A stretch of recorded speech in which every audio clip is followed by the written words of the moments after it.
Сәлем достар, бүгін біз түрік тоқашы ачманы әзірлейміз. Видеоны соңына дейін қарап, каналыма тіркеліп кетуді ұмытпаймыз. Алдымен жылы суымызға 10 грамм ашытқымызды, 1 шай қасық қантымызды қосып, жақсылап барлығын араластырып, көтерілуге алып қоямыз. Ашытқымыз көтерілгенше енді қамырын әзірлейміз. Ол үшін бізге 1 жұмыртқа және де 1 жұмыртқаның ағы қажет.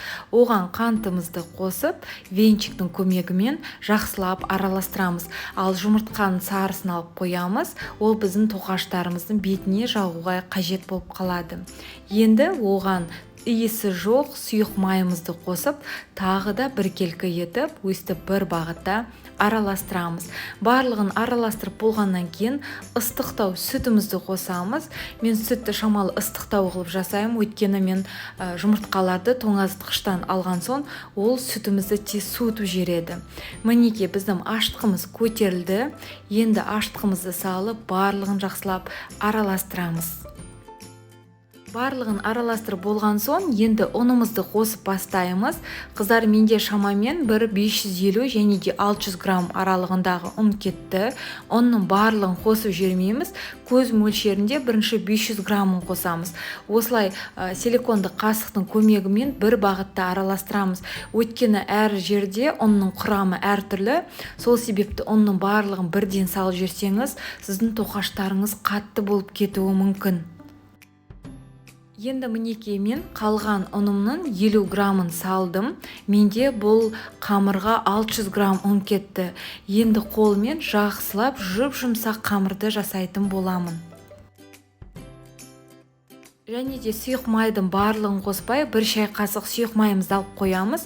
Ол біздің қамырымыз дайын болған соң, сұйық маймен тағы да бір жақсылап илеп аламыз. Мінекей біздің жұмсақ қамырымыз дайын болды. Енді бетін пищевой пленкамен жауып, тағы да 1 сағатқа қамырымызды жылы жерге алып қоямыз. Жылы жерде біздің қамырымыз 1 сағаттың ішінде көтеріледі. Мінекей біздің қамырымыз көтерілді, жұмсақ, кәдімгідей үлпілдек болып шығады. Енді арасына жағатын салмамызды әзірлейміз. Бізге 60 грамм бөлме температурасындағы тұрған сары май қажет. Оған 1 ас қасық болатын сұйық майымызды қосып, жақсылап барлығын араластырамыз. Ачма тоқашын қатты үлкен болмау үшін бірінші қамырымызды 2 бөлікке бөліп аламыз. 2 бөлікке бөліп алғаннан кейін енді үстіне сары майымызды жағамыз. Қыздар, осы кезде ескеретін бір жайт, сары майды өте көп жақпаймыз. Кәдімгідей бетінен бір жағып шықсаңыздар болады. Өйткені егерде көп жағып қойсаңыздар, біздің қазір тоқаштарымызды дәл видеодағыдай ораған кезде ол дұрыс шықпай қалады. Сары майымыз қалса қала берсін, өйткені қазір алдағы уақытта қалған сары майлар бізге керек болады. Енді екінші тоқашты да мен тағы да бір осылай көрсетіп жіберейін, қалай түйіп керектігін. Ұзыншалап тураймыз, содан кейін осылай жақсылап орап, дөңгелекті формаларды жасаймыз.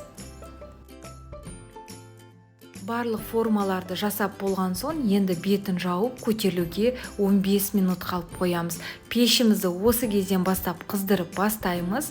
15 минут уақыт өткеннен кейін манағы қалған жұмыртқаның сарысын барлық тоқаштарымыздың бетіне жағып, 20-25 минутта 180 градуста пісіріп аламыз. Әркімнің пеші әртүрлі. Менде мысалға бұл тоқаштар 25 минутта пісті. Енді ысылай бұл тоқаштарға сары майымызды жағып, дәмін одан сайын ерекше қыламыз.